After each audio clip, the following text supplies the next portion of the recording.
Ever feel like you're capable of far more than what society expects of you? I know I do. Remember being a teenager and school being less about a passion to learn and more about getting good grades? How many times did you sit in class, bored and desperate to just get away? Every teen's felt that. Albert Einstein acted on it. Aged just 15, he's sitting in class when all of a sudden he decides enough is enough, gets up and walks right out the door. He never goes back. Remember being a kid and just wanting to play around with stuff, pull things apart, knock things together, and the grown-ups saying no, no, no. Or being called good for sitting still, or naughty when you couldn't bear to sit still any longer. It's all completely well-intentioned, of course, but that doesn't make it any less insane. Because the fact is, our capacity to create and learn knows no bounds, and the latest research proves it. The invention of MRI scans only in the past 25 years has allowed scientists to see which parts of the brain are used by different kinds of thinking. We now know infinitely more than we did about how we learn and what makes up human intelligence. And it's extraordinary. So, want to know what you're really capable of? Let's start at the beginning. A baby's brain is amazing. It doesn't take 9 months to create. It's taken 7 million years and around 350,000 generations. All the skills, knowledge and talents cultivated by our ancestors are stored inside it. These are like numerous software programs which can only be activated by the baby engaging with its environment. Here's the striking thing. If not activated at the most appropriate time, they simply disappear. Take language.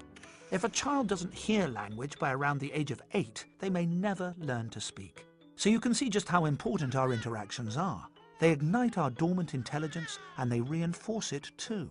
There's something else. We've evolved to learn by looking at things from different perspectives and making connections between things.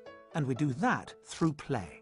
So wouldn't it be amazing if we bore all this in mind when raising kids? Letting them play when they're little and when they're older too? Charles Darwin's teacher said he'd never amount to much because he spent too much time playing with insects. So let children play, because it's never just play.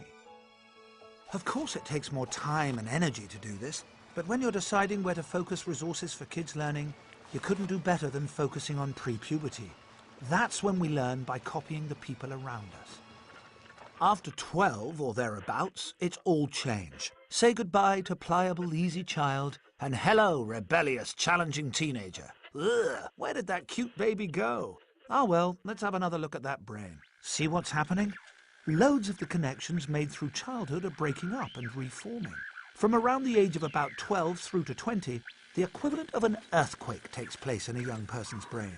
No more going along with what the grown-ups say. The adolescent brain needs to go its own way. Oh no, say parents. Oh yes, say evolutionary scientists. Because if we hadn't developed this urge to do things differently, we would never have made it this far.